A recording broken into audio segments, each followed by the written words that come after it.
Selamat siang, Pak dosen. Selamat siang, Pak dosen. Selamat siang.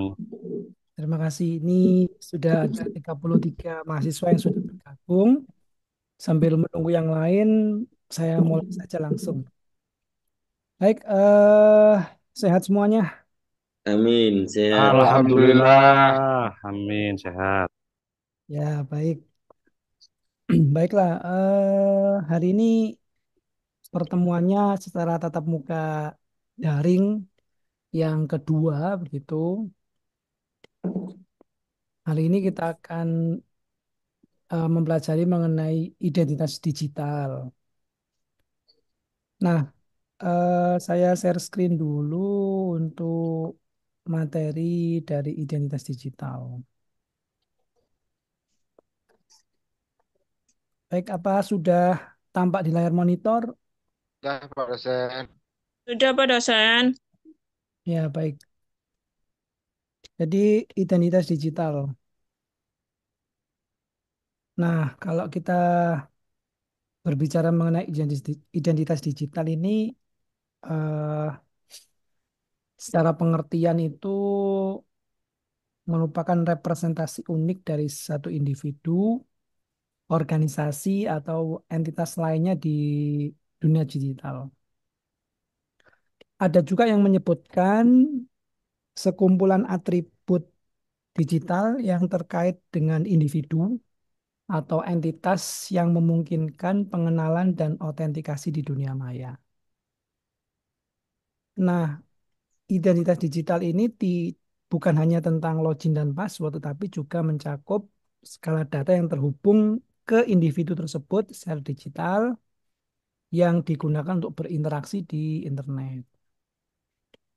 Jadi biasanya kita menyebut hanya sebuah identitas digital itu dengan login dan password, tapi tidak cuman itu, ada skala data yang terkait tentang individu tersebut. Nah, sebelum kita masuk tentang skala data yang terkait tentang individu, ini ada kata-kata autentikasi.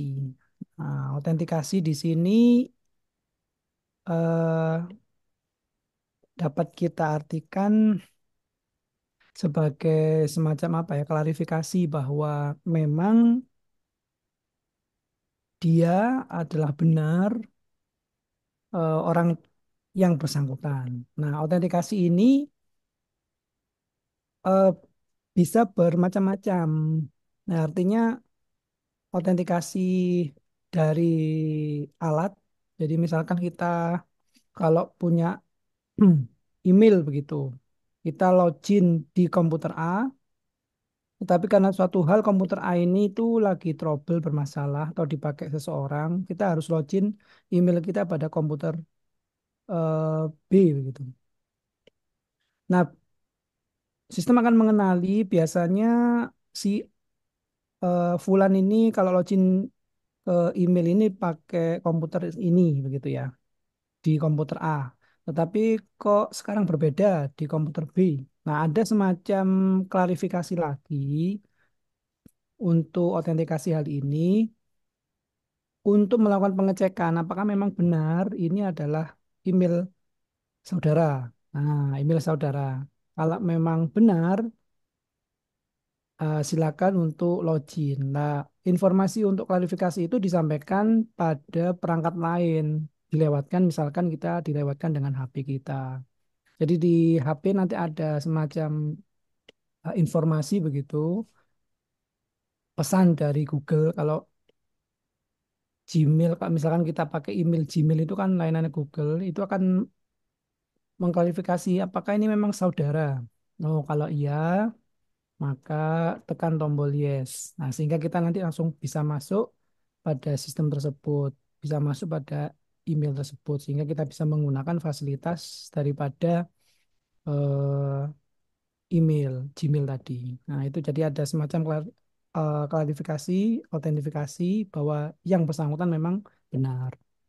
Ada juga yang autentikasi itu menggunakan biometrik. Biometrik itu apa yang sesuatu yang unik dari anggota tubuh kita. Ada yang tahu nggak kira-kira apa itu? Setiap orang pasti berbeda. Kira-kira apa? Sidik jari, Pak. Ya, Sidik jari. Wajah, Pak dosen. Wajah. ya, Lensa, sidik jari. ya, betul. Jadi salah satunya ada sidik jari, kemudian ada wajah, begitu ya. Ada satu lagi yaitu retina. Nah, itu Retina. sesuatu yang unik yang bisa kita jadikan sebagai autentikasi biometrik untuk masuk ke dalam sebuah sistem. Nah, itu bisa juga. Di perlu ada eh, autentikasi berlapis ya, supaya tidak sembarangan sistem kita itu masuk orang lain. Kan kadang-kadang kalau kita hanya menggunakan login dan password, udah pakai aja karena kita percaya sama orang, ya udah itu teman sendiri, dikasihkan aja passwordnya. Ternyata eh, username dan passwordnya dipakai untuk hal yang tidak diinginkan. Nah, itu kan di luar ekspektasi kita. Jadi itu akan bermasalah nantinya. Jadi ada semacam pengamanan berlapis mengenai hal ini. Nah, menyambung kembali mengenai segala data yang terhubung ke individu secara digital itu informasi terkait tentang informasi identitas digital itu mencakup ini yang pertama ada data pribadi, tentu ada nama, alamat, tanggal lahir, nomor telepon, alamat email. Layaknya kalau kita KTP itu kan tentu ada nama, alamat, kemudian tanggal lahir begitu ya. Nah, i- kemudian juga kita ketika mendaftarkan atau registrasi begitu, registrasi pembuatan akun email atau akun apapun, itu kan perlu data yang lain, ada nomor telepon, alamat email dan sebagainya. Nah, itu kalau sudah di-save, sudah disimpan, maka otomatis itu akan menjadi sebuah identitas digital kita pada satu akun atau pada satu aplikasi yang kita coba untuk registrasi dan udah tersimpan semuanya di server. Nah, dan itu juga kita pakai seterusnya sampai akun itu dinonaktifkan oleh admin. Kemudian informasi identitas digital yang lain ada kredensial login, di mana ini username dan password yang digunakan untuk mengakses akun online. Jadi satu username, satu password. Misalkan kita memakai layanan daripada Google. Google kan ada banyak, ada Gmail, ada Google Drive.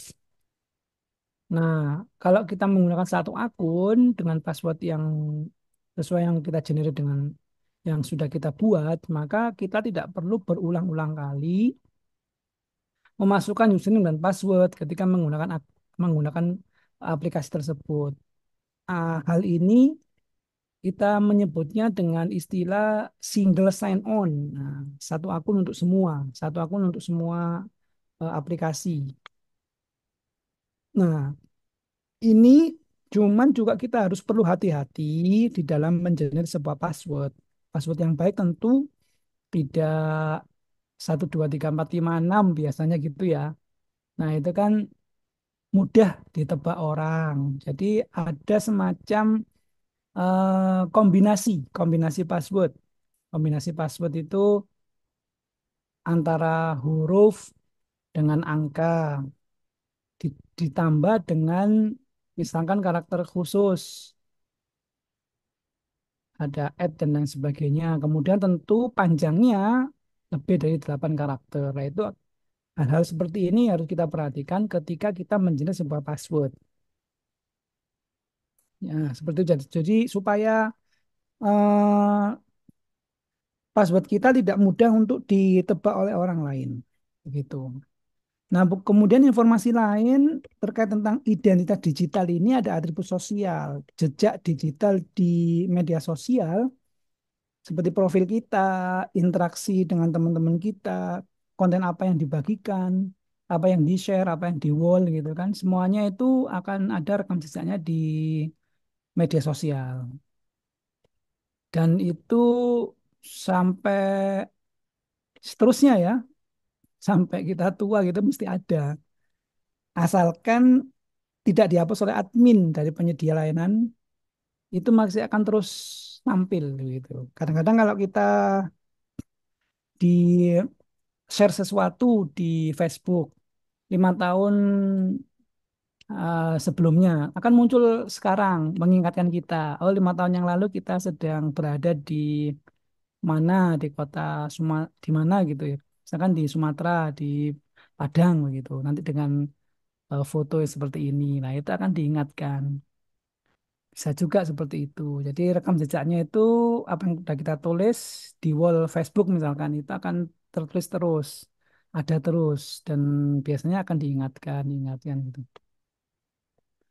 Nah, kemudian ada riwayat aktivitas, riwayat pencarian, kita belanja apa aja, aktivitas apa aja yang kita browsing di Google itu juga akan terekam semua begitu. Jadi informasi identitas digital ini eh, ada 4 hal yang menjadi cakupannya. Jadi tidak cuma login dan password saja, tetapi ada informasi lain seperti data pribadi, atribut sosial dengan rekam jejak digital kita, riwayat aktivitas kita yang apa kita lakukan di eh, apa itu internet itu apa saja kan tercatat dan lognya juga sudah tersimpan begitu.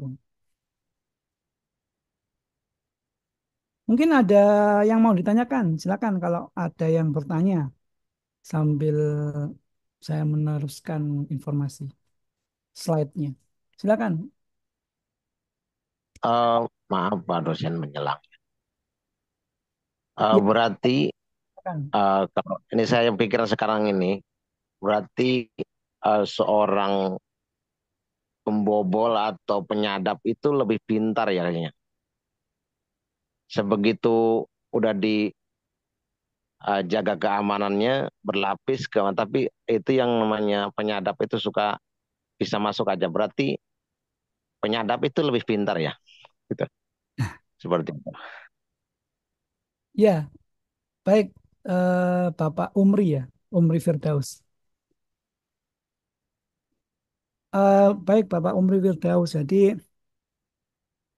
ya memang sebagus apapun sistemnya, mesti ada celahnya atau istilahnya ada bugnya gitu ya. Jadi perlunya kita mengupdate bug. Kalau di Windows kan kadang-kadang sekelas Windows saja kadang-kadang masih banyak bug. Ada, maksudnya ada beberapa kelemahan-kelemahan dan kadang-kadang bisa masuk virus ya kan. Jadi sekelas Microsoft aja masih punya sistem operasi Microsoft itu punya bug atau kelemahan-kelemahan. Jadi oleh karena itu penting sekali pembuat sistem, membuat aplikasi begitu ya harus melakukan itu testing-testing apa tester-tester untuk melakukan ya uji coba sistemnya apakah yang sudah dibuat ini itu sudah baik secara sistem keamanannya atau masih ada kelemahan yaitu dilakukan jadi di tester gitu ya di testing kan ada beberapa contoh misalkan itu kalau di dunia sistem keamanan jaringan itu ada semacam penyerangan itu menggunakan istilah SQL injection. Nah, SQL injection itu si hacker itu tadi itu kira-kira mencoba-coba dengan satu kode tertentu memasukkannya di tampilan login, username dan passwordnya, diinjek begitu di dalam ke database-nya. Kira-kira masuk apa enggak? Kalau masuk berarti sistemnya masih ada kelemahan, ada lubang yang harus ditutupi. Sehingga bagaimana caranya supaya bisa menutup lubang itu ketika diinjek lagi dia nggak bisa masuk. Jadi memang eh, apa ya ada evaluasi sistem. Jadi karena layaknya memang buatan manusia ya. Jadi apa sebagus apapun mesti ada kekurangannya. Jadi oleh karena itu penting untuk melakukan maintenance sistem supaya ya itu tadi istilahnya apa? Meminimalisir kekurangan sistem supaya tidak mudah dibobol seseorang. Kadang-kadang memang hacker-hacker itu kan memang pinter, dia kan jago, tahu coding, tahu program, dia bisa membaca sesuatu. Apalagi sekarang di internet sudah banyak tools-toolsnya, kemudian dia bisa melakukan penyadapan, dia bisa misalkan masuk lewat apa a- apa itu ke email ya, berkirim email, ternyata ketika diklik emailnya dia langsung menyebar ke sistem.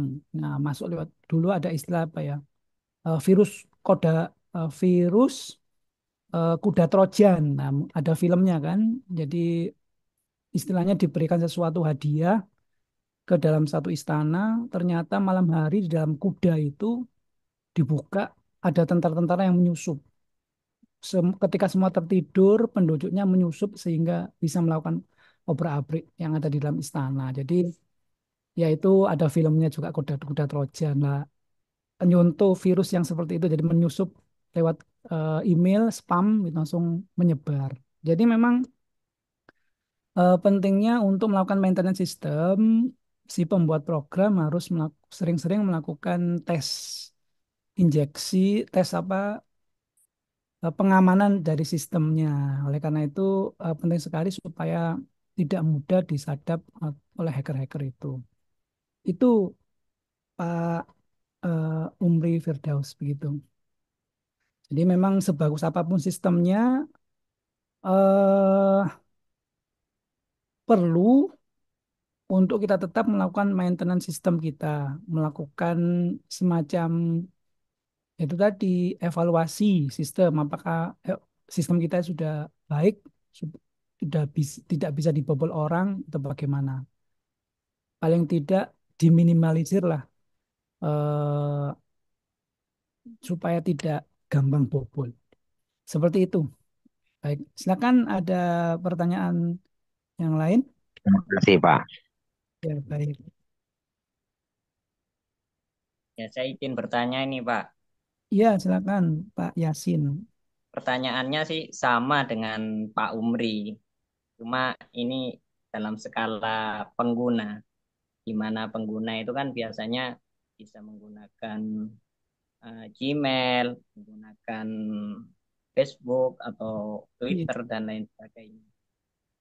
Nah, dan terkadang itu masih bisa disusupi oleh si hacker ini.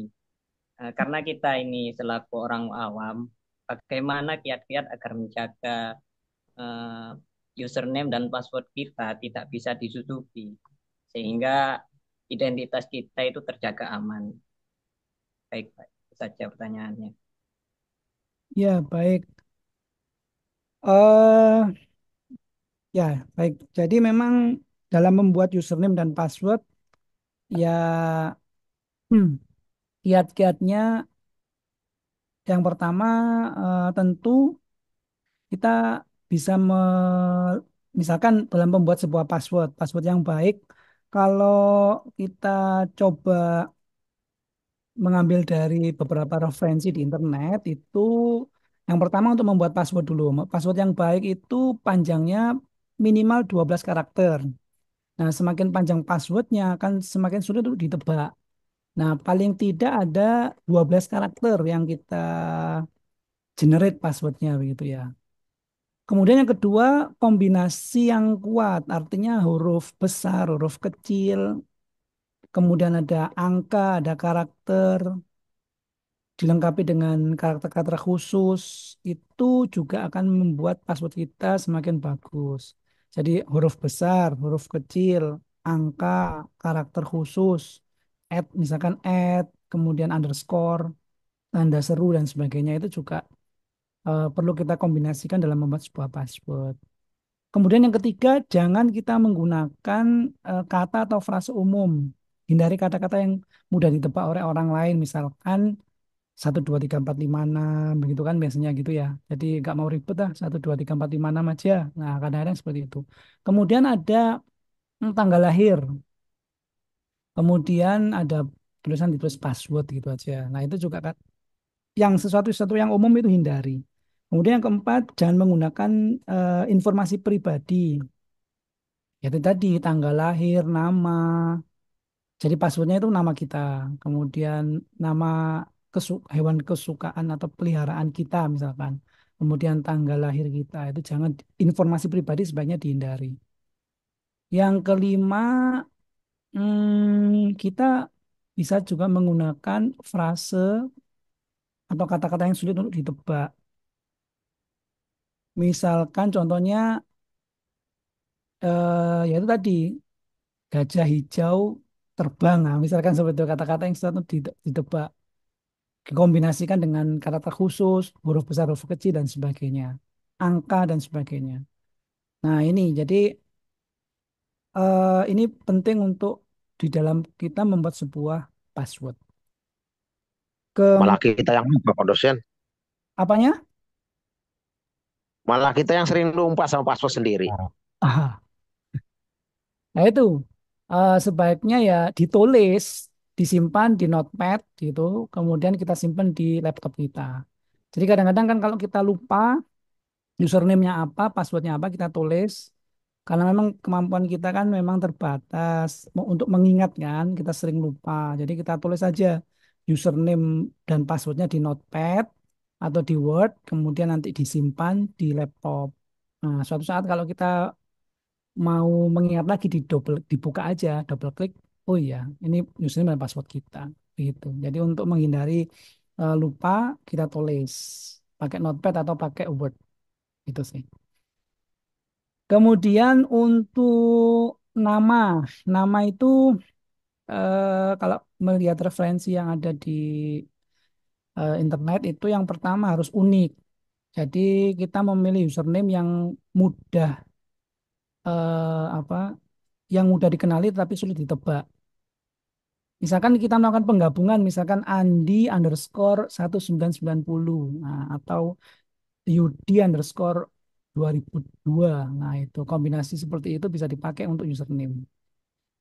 Yang kedua, jangan menggunakan informasi pribadi juga, hindari. Kemudian eh, tentu yang ketiga mudah diingat. Nah, kadang-kadang kita sering lupa. Nah, kira-kira apa sih yang mudah untuk kita ingat? Tetapi untuk mengatasi hal itu bisa juga kita simpan di tadi pakai notepad atau kita tulis di notepad atau di Word, terus di save, disimpan di laptop kita. Nah, itu untuk menghindari lupa dan sebagainya. Baik, seperti itu Pak Yasin. Boleh ditambah, Pak dosen. Apa itu? Pertanyaan lagi, Pak dosen. Ya, Saya silakan. pernah ikut dalam satu grup WA. Nah, tiba-tiba adminnya itu nomornya digunakan oleh hacker mungkin istilahnya ya, Pak dosen. Akhirnya si admin ini menghubungi ya WA ke anggotanya yang mungkin yang dikenal, meminta transferan uang. Akhirnya hal itu kejadian, si temannya itu transfer. Ternyata setelah ditanyakan ke yang punya nomor, beliau itu mengatakan kalau nomornya sudah dihack sama pengguna WA tersebut. Bagaimana dengan kenyataan hal itu? Apakah nomornya masih bisa dikembalikan lagi ke yang memiliki nomor tersebut, Pak? Oh iya, Korban ini, Pak. Kayaknya korban ini. iya. Ya, ya kalau kejadian seperti itu berarti kita harus menghubungi provider penyedia layanan telekomunikasi pemilik nomor tersebut. Jadi misalkan nomor kita dihack seseorang, kita ke tempat provider, misalkan ke Telkomsel atau ke Indosat. Jadi kita klarifikasi bahwa nomor saya ini dihack oleh seseorang. Tolong diproses supaya bisa dikembalikan kembali atau diprotek dan sebagainya. Tentu pihak provider punya cara-cara tersendiri untuk mengatasi hal tersebut. Jadi bagaimana caranya Yang pertama ya kita laporkan dulu, kita lapor bahwa nomor saya ini dihack seseorang. Nah, nanti dia mesti akan mengetahui cara-caranya. Jadi pihak provider itu punya cara bagaimana mengatasi hal tersebut. Seperti itu. Jadi kalau kalau kita secara teknis ya agak susah untuk mengembalikan, tetapi kalau kita melapor ke pihak provider penyedia layanan telekomunikasi, nomor telepon kita tentu mereka punya cara-cara bagaimana mengatasinya. Jadi seperti itu Pak Yasin. Jadi kalau memang ada informasi harus transfer dan sebagainya ya perlu kita istilahnya kita harus melakukan klarifikasi apakah memang benar begitu. Jadi langsung kita transfer. Apalagi menyangkut masalah uang. Nah, itu seperti itu sih Pak Yasin. Baik, Pak dosen, terima kasih. Ya. Nah, saya lanjutkan kembali penjelasan mengenai informasi identitas digital. Oke, pentingnya identitas digital. Nah, akses yang pertama untuk akses ke layanan digital ini seperti ke media sosial, e-commerce, kemudian ada perbankan online, dan layanan pemerintah atau e-government itu membutuhkan identitas digital untuk mengakses dan menggunakan layanan mereka. Jadi memang kalau kita mau belanja di Shopee, kita harus memasukkan kan namanya di namanya siapa, alamatnya di mana, terus kemudian nanti emailnya apa. Begitu juga dengan perbankan, harus memasukkan nomor KTP. Apalagi layanan pemerintahan e-government itu juga harus memasukkan KTP kita kan. Nah, itu penting kalau bagi kita untuk memiliki identitas digital supaya kita bisa menggunakan layanan mereka. Nah, yang kedua adalah personalisasi pengalaman pengguna. Banyak platform menggunakan identitas digital untuk mempersonalisasi konten dan layanan yang ditawarkan sesuai dengan preferensi pengguna. Misalkan kita punya YouTube channel. Nah, platform YouTube tentu kita harus mendaftarkan kan akun kita untuk membrand apa bahwa ini adalah channel YouTube saya. Kemudian tentu nanti diberikan fasilitas-fasilitas yang memang ditawarkan oleh pihak platform sesuai dengan apa yang menjadi kebutuhan pengguna. Nah, yang lain adalah untuk penyederhanaan proses autentikasi.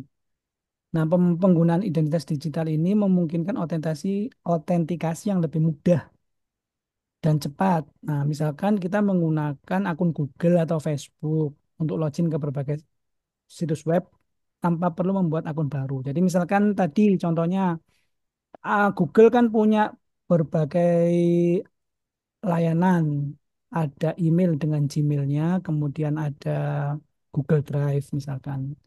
Jadi kalau kita sudah masuk dengan satu akun Google, kita tidak harus memasukkan username dan password berulang untuk memanfaatkan email dan Google Drive tadi. Cukup sekali aja kita bisa memakai.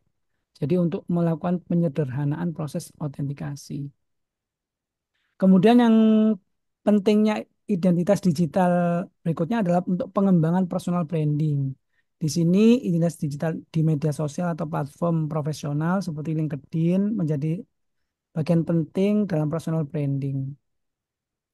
Ya istilahnya untuk membangun citra diri kita di dunia maya. Bagaimana bisa berinteraksi dan berkontribusi di platform tersebut.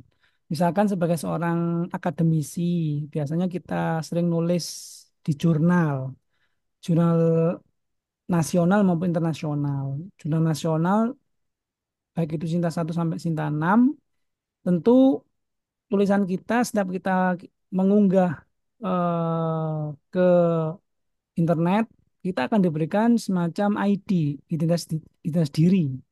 Tetapi secara digital, artinya ada nomor ID kita terhadap jurnal yang kita upload.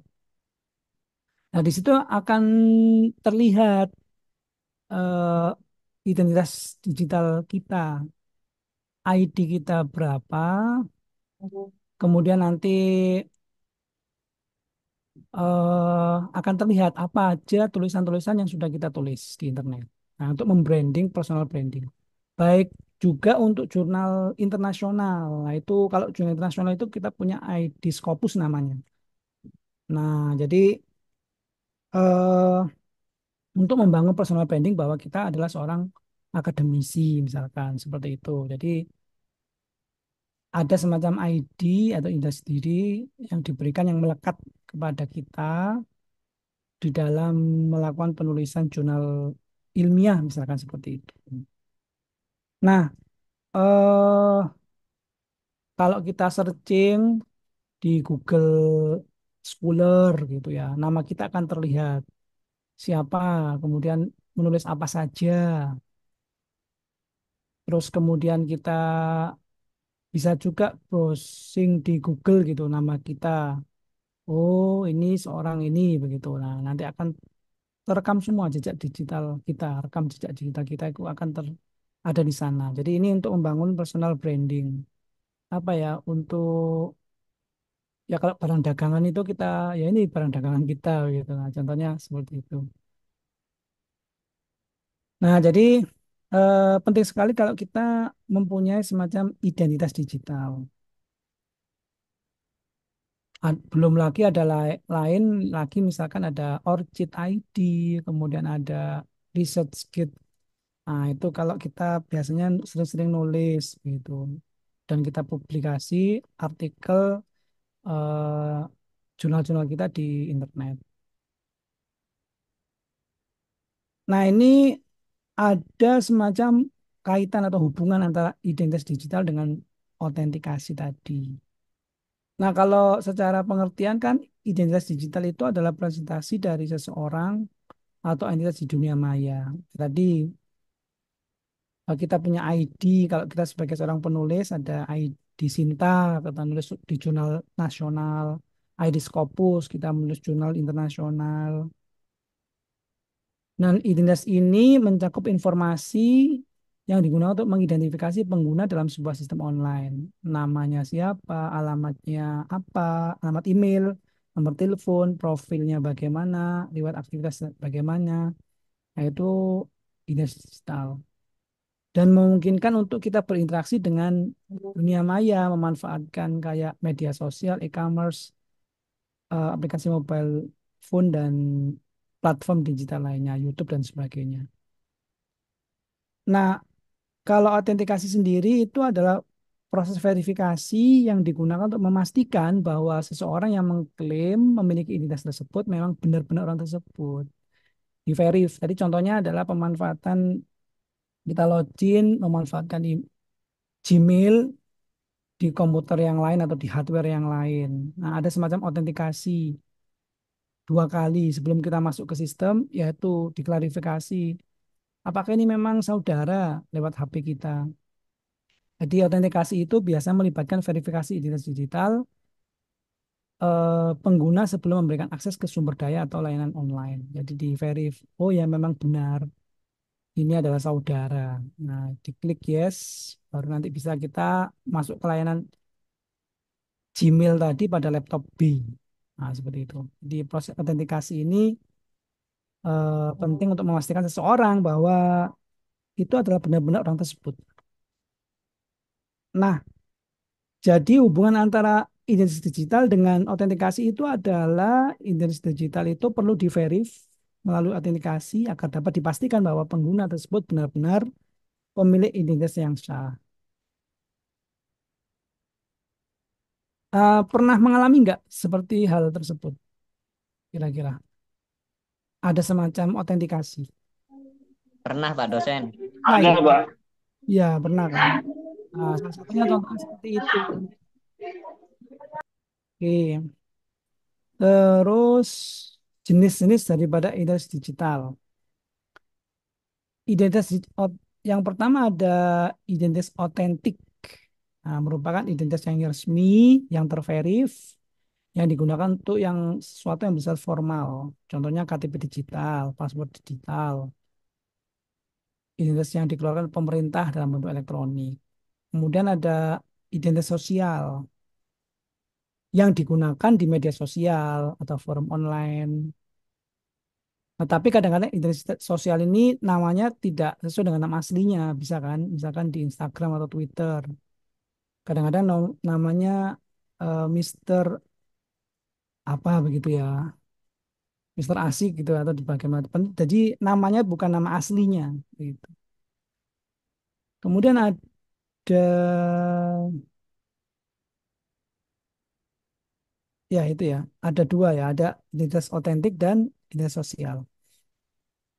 Nah, kalau komponen identitas digital ini ya sama seperti yang tadi, mencakup apa saja informasi identitas digital, ada atribut identitas, nama, email, dan lain sebagainya yang mengidentifikasi seorang di internet.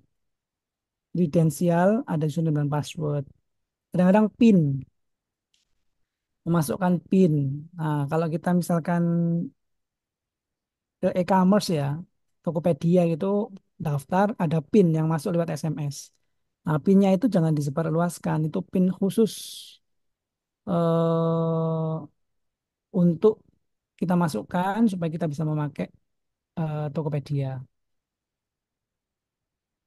Nah, bisa juga menggunakan autentikasi biometrik ini seperti tadi sidik jari, penggunaan wajah, retina, ini dengan satu alat yang khusus yang merupakan kredensial. Nah, eh, kalau PIN itu apa istilahnya? OTP, one time password ya. Ya. Kemudian dan juga ada waktunya gitu memasukkannya. Kemudian ada jejak jejak digital.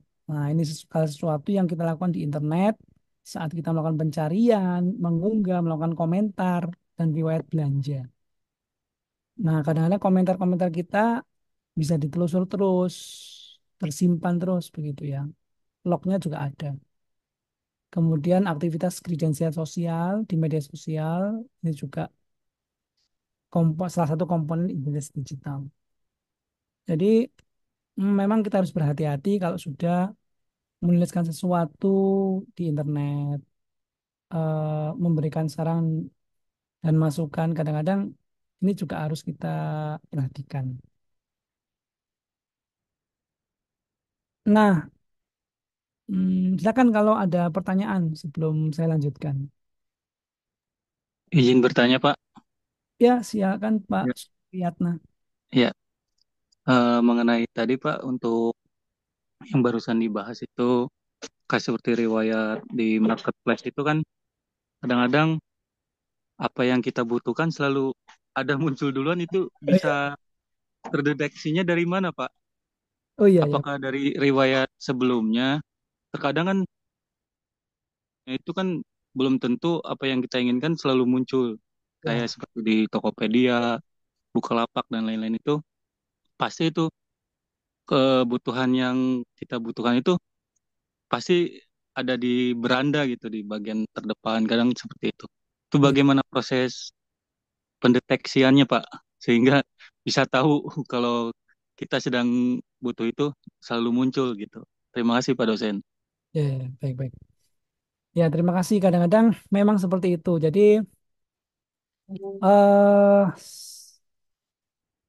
Tokopedia mempunyai satu algoritma, sistemnya itu dipasang algoritma terkait rekomendasi yang apa yang yang bisa diberikan oleh Tokopedia terhadap kita, ya pengguna. Rekomendasi algoritma rekomendasi itu muncul di generate dari mana? Dari jejak aktivitas kita. Kita riwayat belanja kita apa saja. Kita misalkan habis belanja apa alat-alat kebersihan atau misalkan kita belanja sabun ya gitu misalkan. Nanti akan berikutnya kita akan buka ada berbagai sabun yang bagus-bagus yang yang bisa direkomendasikan ke kita. Karena dulu kita belanja ini kan sabun gitu ya kan. Jadi ketika berdasarkan belanja kita, riwayat atau aktivitas kita itu nanti akan direkomendasikan. Jadi sistemnya akan merekomendasikan eh, apa yang menjadi apa itu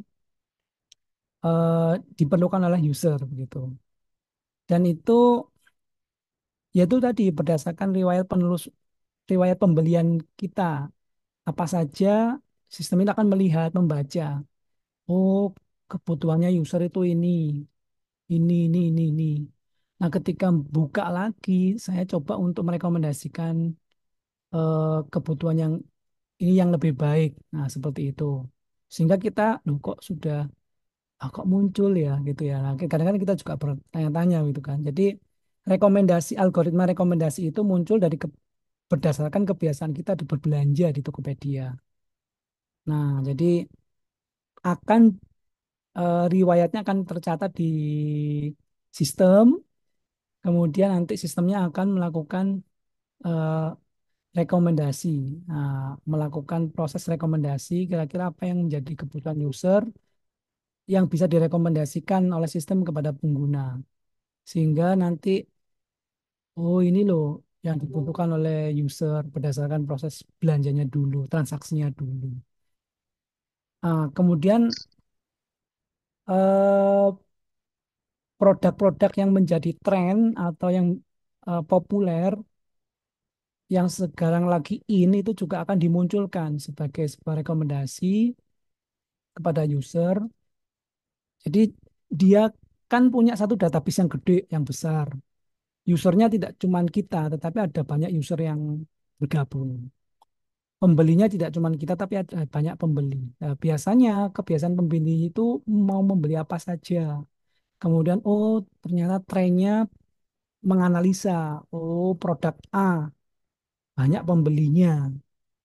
Nah, sehingga nanti kalau kita buka, oh ini loh produk yang bagus yang lagi lagi tren. Nah, begitu. Jadi itu ya itu tadi berdasarkan riwayat atau kebiasaan dari customer atau pembeli. Sehingga sistem akan merekomendasikan dengan satu algoritma tertentu produk-produk apa yang lagi yang kemarin sudah dibeli dan sebagainya dengan sesuatu yang menarik. Seperti itu. Berarti satu kali pencarian juga bakal ada rekomendasi yang banyak ya, Pak? Karena tadi user yang misalkan dari setiap eh, apa platformnya itu ya, Pak. Ya, jadi customer pembeli kan buahnya dan pembeli itu di sistem itu akan dicatat pem- pembelian tertinggi, terendah, yang banyak dibeli orang itu apa. Sehingga nanti dianalisis oleh sistem, kemudian bisa direkomendasikan ke kita. Ini loh produk yang lagi laku, yang lagi in, seperti itu. Jadi kadang-kadang, oh iya, jadi ini kan produk-produk yang lagi in sekarang. Lah, kita jadi tertarik untuk membeli seperti itu. Jadi apalagi sekarang kan ada apa kecerdasan buatan ya AI, eh, di mana AI ada apa terkait tentang data mining. Nah, jadi proses penggalian data yang tersimpan dalam sebuah database untuk diolah-olah, dianalisis begitu, sehingga akan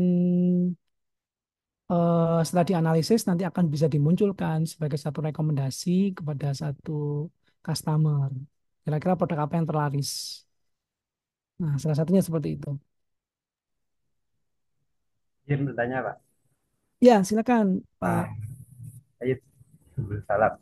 Ya, Pak. Jadi, yang ingin saya tanyakan terkait pertama cookie itu, Pak. Masalah cookie. Biasanya kita kalau masuk situs web itu kan setelah kita login eh, ada kata-kata atau dialog untuk pengalaman lebih baik terima semua cookie kan biasanya seperti itu, Pak. Nah, cookie itu kira-kira aman atau tidak, Pak? Karena kita kadang mau masuk tapi ada pernyataan seperti itu takut duluan.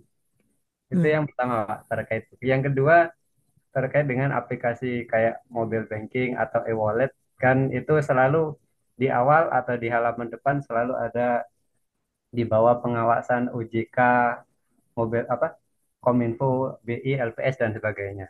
Nah, ketika akun seseorang itu semisal dibobol, Hmm. nah, tabungannya hilang semisal, apakah dari lembaga-lembaga tersebut eh, punya, apakah tanggung jawab mereka itu terhadap kasus-kasus seperti itu apa kira-kira, Pak? Mungkin itu, Pak. Terima kasih. Ya, baik. Terima kasih Pak Sayid. Pak Sayid Subulus Salam. Nggih. Eh, jadi yang pertama terkait tentang cookies ya, cookies itu jadi semacam pengingat ya. Jadi pengingat informasi. Jadi kadang-kadang kalau kita memasukkan username dan password, sudah kita login ke sistem, kemudian ada cookie yang keluar. Oh, mengingat informasi sehingga kita nanti kalau lupa kita bisa menggunakan cookies itu tanpa perlu mengingat-ingat lagi. Yang pertama tentu eh, untuk pengamanan sebaiknya tidak perlu menyimpan cookies. Kadang soalnya kalau laptop kita dipakai bersama banyak orang, itu kan akan menjadi satu bahaya. Ya kalau sistemnya itu tidak terlalu penting, tapi kalau sistem itu penting, itu nanti orang lain kalau pakai laptop kita bisa dimanfaatkan apa untuk sesuatu yang tidak baik begitu ya. Karena tahu username dan password kita.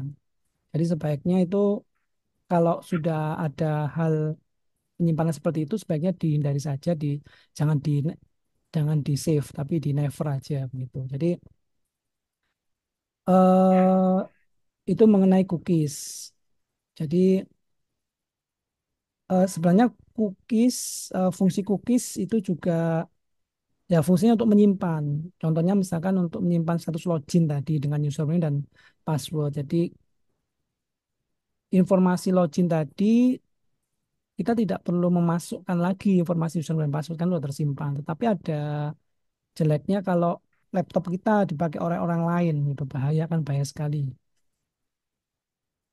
Nah, seperti itu mengenai cookies. Jadi sebaiknya cookies itu kira-kira kalau kita save aman nggak gitu.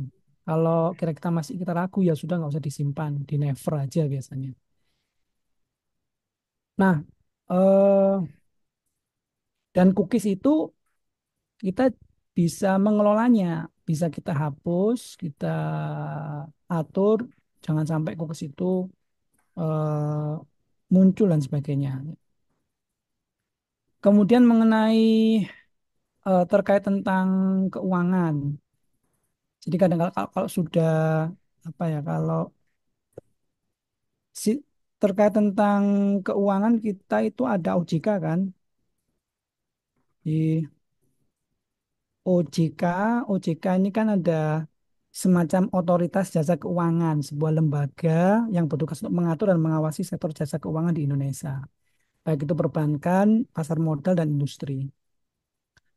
Nah, ini OJK ini fungsinya adalah untuk mengatur dan mengawasi perbankan, terus pengawasan dan juga termasuk untuk melindungi konsumen.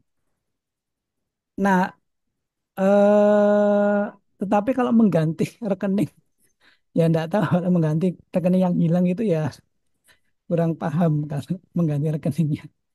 Tapi kalau mengenai hal-hal yang seperti itu, kalau ya kita bisa melapor saja ke OJK bahwa misalkan aplikasi ini tidak aman, terbukti dengan kita memanfaatkan aplikasi ini ternyata bisa membobol rekening kita. Ini harus kita laporkan dengan OJK sehingga mereka punya SOP bagaimana cara untuk mengatasi hal tersebut. Jadi kita bisa lapor ke OJK, yaitu Otoritas Jasa Keuangan.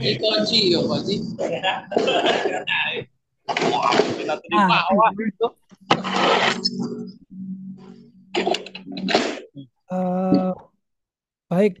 seperti itu Pak Sayid. Jadi Terima kasih, Pak. untuk masalah keuangan ini ya kita bisa berkonsultasi dengan OJK, Otoritas Jasa Keuangan yang memang dia concern ke masalah jasa keuangan di Indonesia. Termasuk APK itu ya Pak. APK itu yang sok ada di WA lewat surat-surat itu APK itu gimana cara kerjanya itu Pak? AP, APK itu semacam aplikasi ya, Pak. APK aplikasi yang kita install di HP kita lewat Play Store itu salah satu contoh APK. Nah, kalau aplikasi-aplikasi misalkan ada Bank Jago dan sebagainya itu kita perlu lihat dulu kira-kira Bank Jago ini diatur nggak di OJK, aman nggak kita memanfaatkannya. Kemudian Dana, aplikasi Dana ya kan, kadang-kadang ada aplikasi Dana. Kira-kira aman nggak kalau kita menginstalnya, kita bertransaksi di dalamnya? Apakah itu sudah diawasi oleh OJK?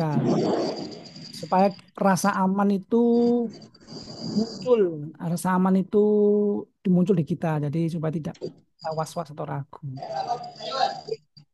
Ya, kan itu suka itu Pak ya, suka apa ya, kalau ada peringatan kalau ada APK jangan dibuka, jangan dibuka. Itu memang APK itu jelek atau apa Oh, yang yang dimaksud APK itu. yang itu? Ya, ya, ya. Jadi seperti undangan untuk mantenan Ya, atau ya, nikah APK ya itu. seperti itu Pak. Bisa jadi virus yang juga bisa eh, membahayakan.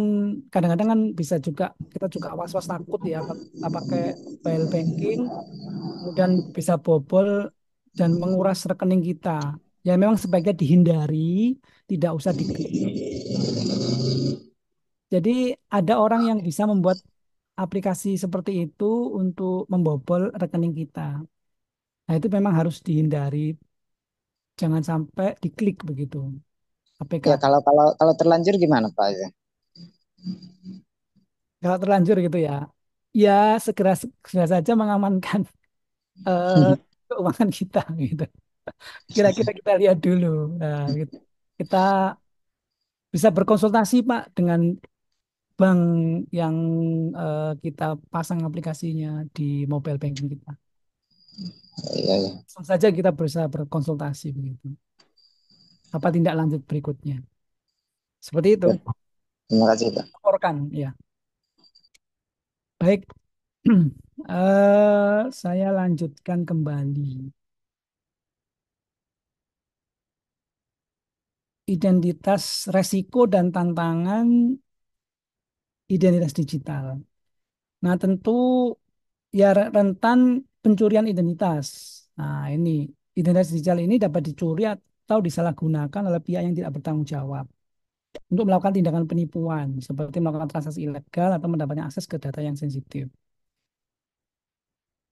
Nah, ini juga berbahaya. Jadi ya ada resikonya juga gitu.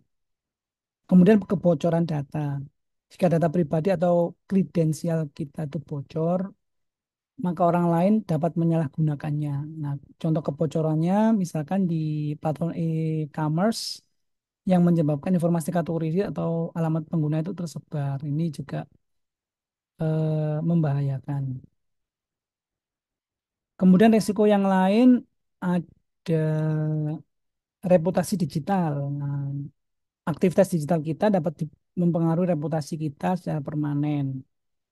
Hal-hal yang diposting secara publik di internet sulit dihapus dan dapat mempengaruhi pandangan orang terhadap kita.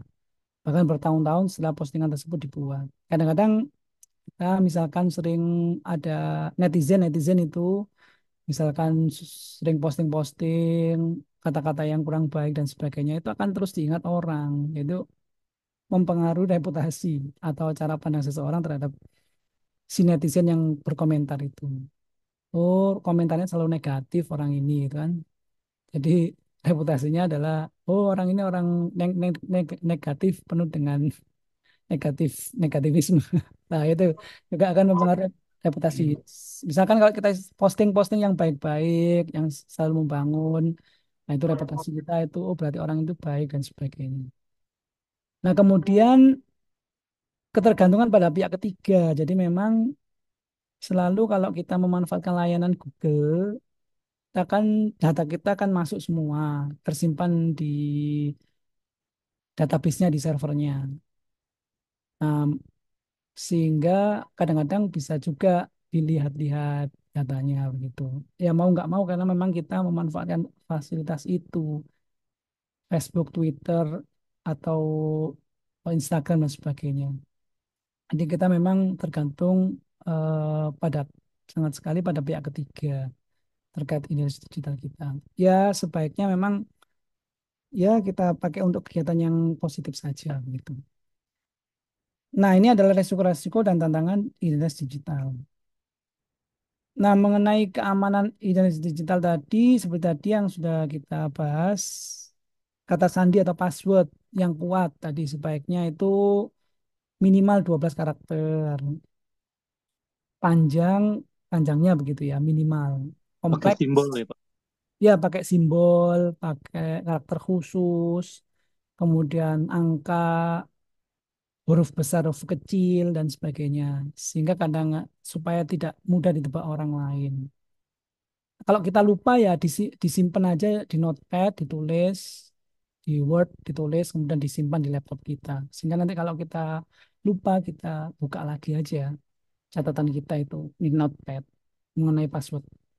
Kemudian ada autentikasi dua faktor, menambahkan pengamanan pelapis, keamanan ekstra dengan memverifikasi identitas melalui perangkat lain, seperti ponsel tadi. Jadi kalau kita bikin akun email, kalau kita pada pakai alat yang lain, ada verifikasi ponsel, nomor telepon kita diklarifikasi, oh itu memang kita gitu.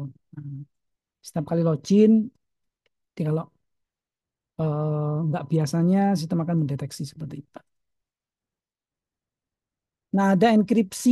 Enkripsi ini pemanfaatan menggunakan enkripsi untuk melindungi data sensitif. Jadi ada semacam algoritma enkripsi untuk diubah menjadi karakter-karakter yang aneh-aneh gitu terhadap password kita. Jadi orang lain mau menebak itu sulit gitu. Jadi ya, dengan menggunakan algoritma enkripsi ini, maka password kita sulit sekali untuk ditebak orang.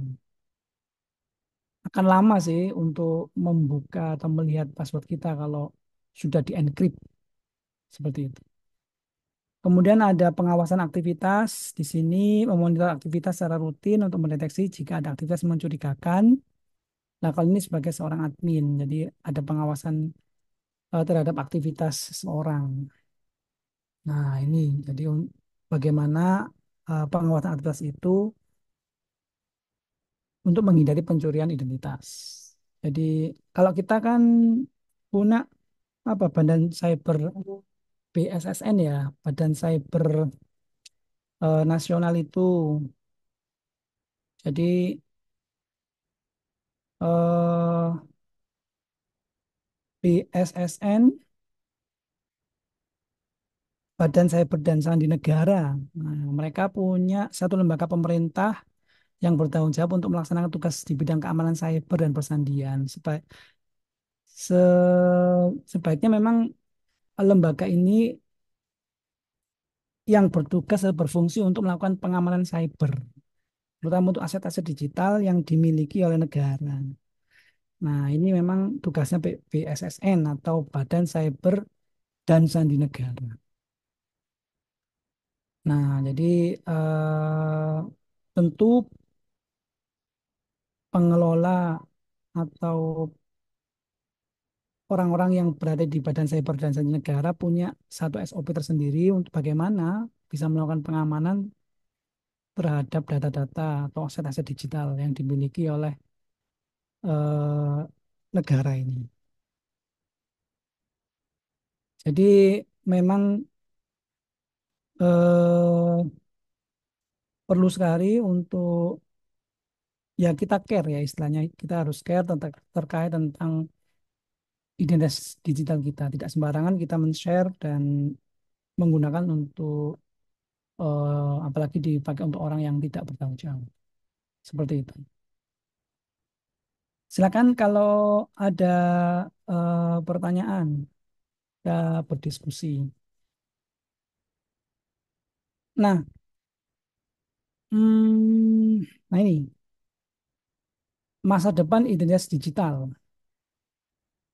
Nah, tentu seiring dengan perkembangan zaman, teknologinya terus berkembang. Kemudian identitas digital ini juga akan berkembang. Nah, seiring dengan kemajuan teknologi seperti blockchain, Internet of Things, dan kecerdasan buatan atau AI yang sekarang kan memang lagi ramai. Eh, Kira-kira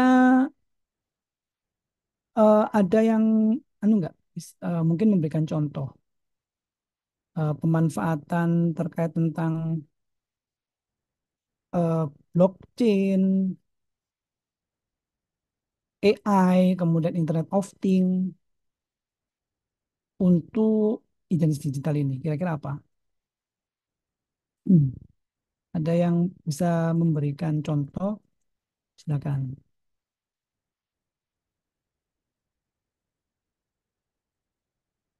Kalau yang Kalau lagi rame itu AI, Pak.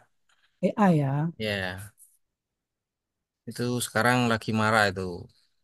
Bikin video instan, bikin karakter untuk avatar instan tuh sangat hebat sekali itu. iya, Ngerjakan makalah gitu Pak ya. Iya, itu juga. iya, iya. Kan Kalau yang paling menarik itu kan bikin animasi, Pak. iya, iya, menarik ya. Sangat menarik sekali itu. Ya, Ya kan kan kemarin kan pernah heboh kan apa itu yang foto berpelukan kayak gitu. Ya, itu kan AI itu. iya, AI. Padahal itu bukan nggak dalam satu tempat ya, istilahnya digabung gitu, Dua seolah-olah beneran. dua foto bisa berpelukan. Ya, saudara berpelukan betulan. Nah, memang sekarang lagi ramai terkait tentang AI atau artificial intelligence. Kemudian ada teknologi Internet of Things atau IoT, ada juga blockchain. Nah, tadi memang betul ada pemanfaatan AI dalam membuat avatar. Banyak aplikasi-aplikasi di HP yang bisa dimanfaatkan untuk hal itu. Nah, terus kemudian di dalam dunia pendidikan juga kita bisa memanfaatkan pembuatan makalah. Pernah mendengar mengenai istilah ChatGPT ya? Pernah, Pak. Ya, ChatGPT. Ring, Pak. Sering digunakan. Ya, Aplikasi andalan itu. nah, ChatGPT ini eh, jadi saya itu sebentar mana ya? Jadi ada pemanfaatan AI di dalam dunia perguruan tinggi, ada etika dan sebagainya. Nanti coba sebentar saya lihatkan dulu, saya cari filenya. Eh, jadi menarik juga untuk disimak.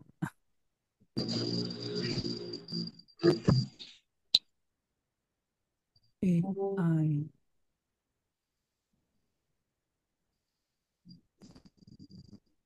Nah ini buku panduan AI pada pembelajaran di perguruan tinggi. Nah, Kampus Merdeka. Coba saya lihatkan.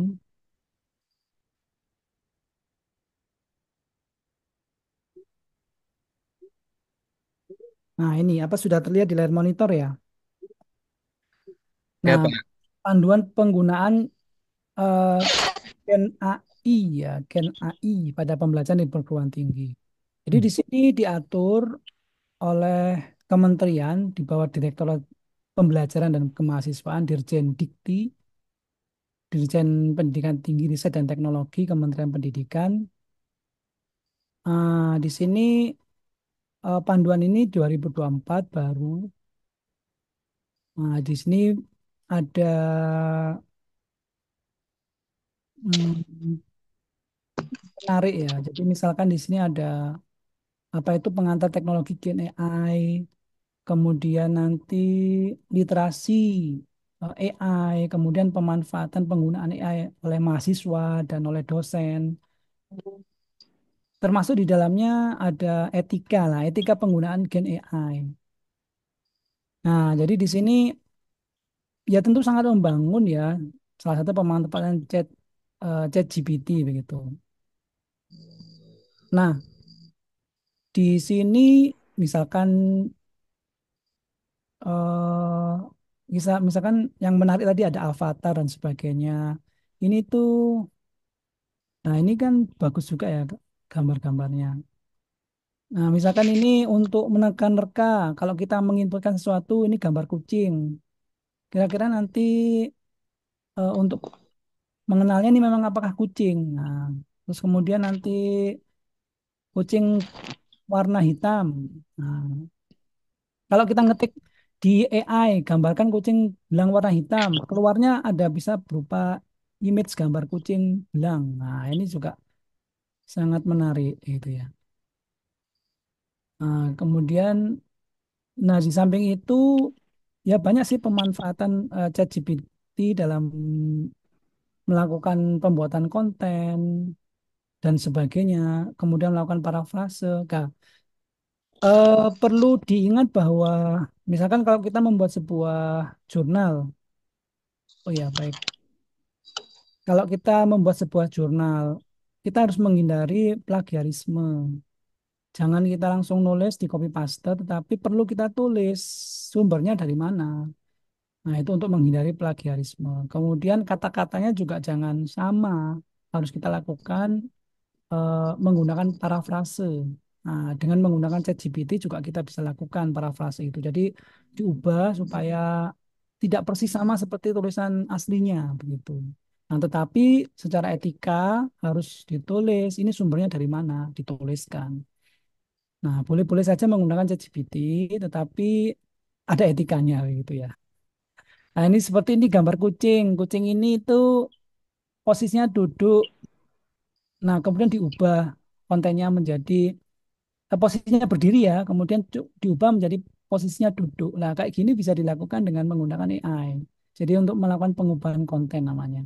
Jadi teknologinya canggih-canggih sekarang ya, gitu. Jadi bisa melakukan mencari konten, mengubah konten dan sebagainya. Nah, ini diatur di dalam buku ini, pemanfaatan AI dalam perguruan tinggi. Nah, itu sangat menarik. Terus kemudian hmm, terkait tentang teknologi-teknologi tadi, blockchain, IoT, dan AI, selain untuk yang tadi, pemanfaatannya, avatar, pembuatan makalah, dan lain sebagainya, itu eh, yang pertama teknologi blockchain. Blockchain itu, teknologi ini dulunya itu ya muncul gara-gara adanya Bitcoin ya kan, masih ingat ya Bitcoin. Trading. Ya, kemudian ada apa itu mata uang digital gitu ya kan. Kemudian ada cryptocurrency. Nah, ternyata teknologi blockchain ini itu kan memang diperkenalkan orang Jepang ya. Satoshi Nakamoto ya namanya itu orang Jepang. Jadi dia itu memperkenalkan teknologi itu. Nah, tetapi seiring dengan perkembangan teknologi ini dapat dimanfaatkan untuk melakukan pengamanan data, terutama data-data transaksi keuangan. Jadi ini untuk tadi blockchain bagaimana mengamankan data keuangan kita, melakukan desentralisasi dan sebagainya, kemudian menggunakan apa verifikasi identitas yang aman, kriptografi, ya, supaya data transaksi keuangan kita itu aman. Itu terkait tentang blockchain di dalam identitas digital. Nah, supaya bisa dimanfaatkan untuk meningkatkan keamanan, terutama untuk transaksi keuangan, di encrypt dan sebagainya. Terus kemudian kalau Internet of Things kan biasanya dengan menggunakan HP kita bisa mengelola atau apa itu memainkan hardware ya. Misalkan eh, di dunia pertanian mengatur supaya airnya itu nyala enggak. Nah, sesuai dengan misalkan ini sudah waktunya untuk ada kadernya ini misalkan apa ini suhunya kelembapan tanah sudah terlalu kering ya nanti airnya nyala untuk membuat suhu tanah membuat tanah itu lebih lembab lagi gitu. Jadi ada nilai yang diukur kemudian perlu untuk di ini apa itu dilembabkan lagi tanahnya. Itu kita bisa ngontrolnya lewat HP dan mengontrol alat hardware kita dengan HP. Nah, jadi pemanfaatan IoT salah satunya adalah untuk itu. Nah, kalau oh ya ada tunggu sebentar ya. Kita lihat 5 menit.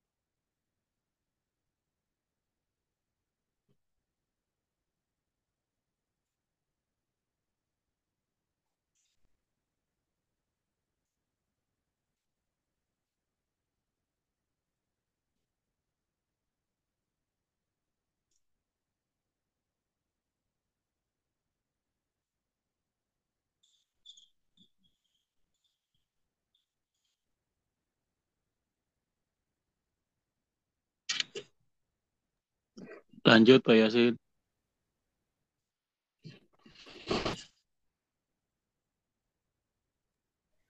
Sepertinya Pak dosen terpental ini. Ditunggu saja. Ya, halo, halo. Coba. Ya, baik. Baik, saya lanjutkan. Jadi pemanfaatan IoT dalam identitas digital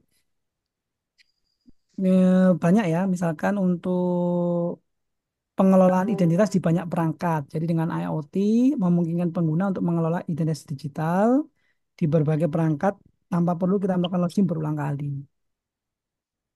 Jadi kemudian untuk verifikasi lokasi, di mana lokasi kita bisa diverifikasi dengan menggunakan IoT. Jadi kita bisa di mana lokasinya kita sekarang berada, Maps dan sebagainya, Google Maps dan sebagainya. Kemudian kalau yang lain kita bisa menggunakan smartphone kita untuk menyalakan lampu, kemudian bisa melakukan eh, eh, ya menyalakan misalkan kalau di rumah menyalakan lampu, mengatur listrik dan sebagainya, kemudian kamera melihat aktivitas rumah kita dengan kamera CCTV dan sebagainya itu kita bisa lakukan. Kemudian kalau AI dalam identitas digital yaitu tadi misalkan untuk melakukan apa autentikasi biometrik dengan menggunakan sidik jari dan sebagainya. Nah, verifikasi dilengkapi dengan sidik sidik jari di perangkat kita. Nah, itu juga bisa. Kemudian wajah dan suara bahkan bisa juga dimanfaatkan di dalam identitas digital. Diverifikasi lagi, oh ini memang benar-benar kita gitu. Jadi kalau kita pasang identitas digitalnya, AI akan diproses lagi apa benar Anda ini. Kalau kita masukkan satu lagi, autentikasi biometrik, sidik jari, suara, wajah, atau bahkan retina, yang menunjukkan memang itu benar kita, yang itu bisa dimanfaatkan. Nah, itu tadi. Kemudian, ya itu salah satunya. Kemudian, oke, saya lanjutkan. Nah, jadi terus berkembang ya terkait tentang teknologi identitas digital ini di masa depan gitu. Kemudian, nah, identitas digital itu kedepannya bisa terdesentralisasi, artinya dengan menggunakan teknologi blockchain, identitas digital itu dapat dipisahkan dari perusahaan besar dan dikendalikan sepenuhnya oleh individu. Artinya biasanya kan kita eh, institusi ya yang melakukan pengelolaan, tetapi diharapkan dengan adanya blockchain itu kita dapat mengendalikan sendiri. Tapi memang ini butuh proses yang lama juga ya karena butuh apa itu kecakapan kita dalam mengelola. Kira-kira bagaimana identitas digital ini supaya aman. Kemudian pemanfaatannya dalam e-government. Nah, untuk mempermudah layanan publik seperti pajak online, kemudian layanan kesehatan. Jadi kita nanti berobat itu biasanya kita di Fasiankes A. Tapi karena kita di luar kota, kan nggak mungkin harus kembali ke Fasiankes A di kota kita. Tapi kita harus, kita bisa, data itu sudah terintegrasi, walaupun kita di luar kota, di rumah sakit luar kota itu kita bisa berobat. Informasinya, riwayat pemeriksaan kita itu bisa muncul, terdeteksi, terlihat. Jadi dokternya bisa melihat, oh bapak dulu pernah sakit ini, walaupun belum pernah ke rumah sakit ini begitu. Jadi ada semacam integrasi data begitu ya. Nah harapannya seperti itu dengan adanya identitas digital kita, data itu akan terintegrasi dimanapun kita berada, kita bisa memanfaatkan data kita sendiri. Misalkan ini ada terkait tentang layanan kesehatan, jadi riwayat kesehatan kita itu bisa terdeteksi, terlihat, walaupun kita berobat di rumah sakit Vaskes, bukan apa itu di luar kita pertama kali mendaftar begitu. Jadi bisa terlihat, dokternya bisa melakukan sehingga dokternya bisa melakukan tindakan terhadap pasien sehingga tidak terjadi yang namanya malpraktek dan sebagainya. Nah, ini dalam hal e-government harapannya memang kalau ya pengembangan apa aplikasi satu sehat. Nah, seperti itu. Misalkan dulu kan COVID kita bisa melihat kita sudah vaksin apa saja kan bisa dilihat. Nah, pengembangan dari itu nanti akan menjadi satu sehat yang dikaitkan dengan riwayat pemeriksaan kita di rumah sakit atau Fasiankes yang menjadi tempat pertama kali kita memeriksakan. Nah, kemudian pembayaran pajak juga dimanapun kita dengan KTP kita bisa melakukan pembayaran pajak secara online. Yang nanti juga dikaitkan dengan mobile banking dan sebagainya. Eh, Kalau pemilihan umum elektronik ini yang masih perlu di perlu di apa perlu dipikirkan ya kadang masih menjadi polemik seperti quick count aja kadang-kadang menjadi polemik juga begitu. Kira-kira bagaimana terkait tentang sistem pemilihan umum elektronik ini bisa dimain-mainkan dan sebagainya. Ya itu memang harus dibicarakan panjang dan lebar.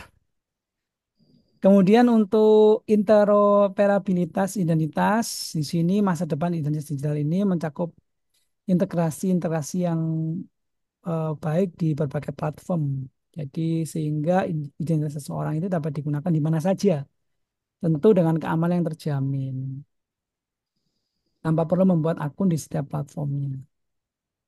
Jadi ada semacam apa interoperabilitas identitas. Mau kita beraktivitas di mana saja itu bisa di berbagai platform. Tetapi memang kadang-kadang ini perlu dipikirkan juga terkait tentang sistem keamanannya. Bagaimana apakah aman gitu. ataukah tidak aman. Nah, ini juga ke depan perlu dilakukan pemikiran terkait tentang pemanfaatan hal ini. Nah, itu terkait tentang pemaparan saya terkait mengenai identitas digital. Monggo kalau ada pertanyaan. Sampai jam berapa ya? Masih ada waktu ya, 5 menit. Silakan, kita bisa berdiskusi.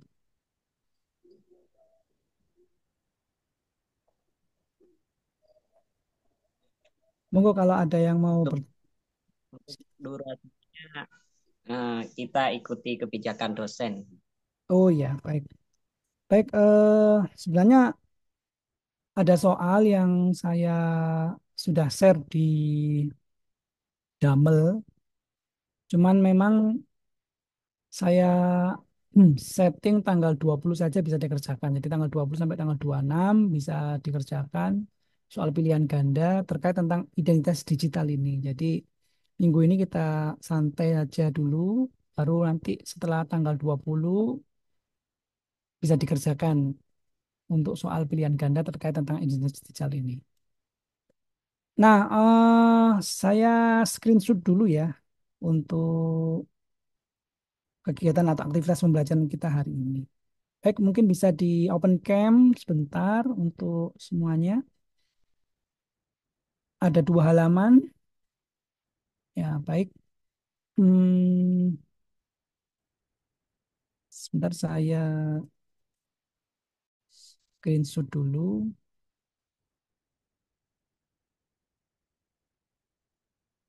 Satu, dua, tiga, halaman pertama. Ya, sebentar.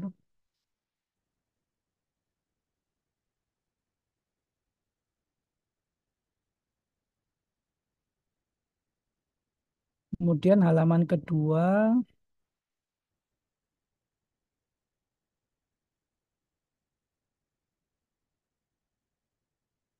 Ya, baik. Baik, terima kasih. Saya rasa itu terkait pemaparan saya terkait dengan identitas digital dan materinya juga sudah ada di Damel. Nanti tinggal mengerjakan soal saja di Damel terkait tentang identitas digital minggu depan. Baik, Ya, jika tidak ada kasih. pertanyaan, ya, baik, tidak apa-apa. Eh, jika tidak ada pertanyaan, saya akhiri ya. Ya, Pak dosen. Terima kasih atas perhatiannya. Sama. Saya akhiri. Assalamualaikum warahmatullahi wabarakatuh. Wah, Waalaikumsalam warahmatullahi wabarakatuh. wabarakatuh.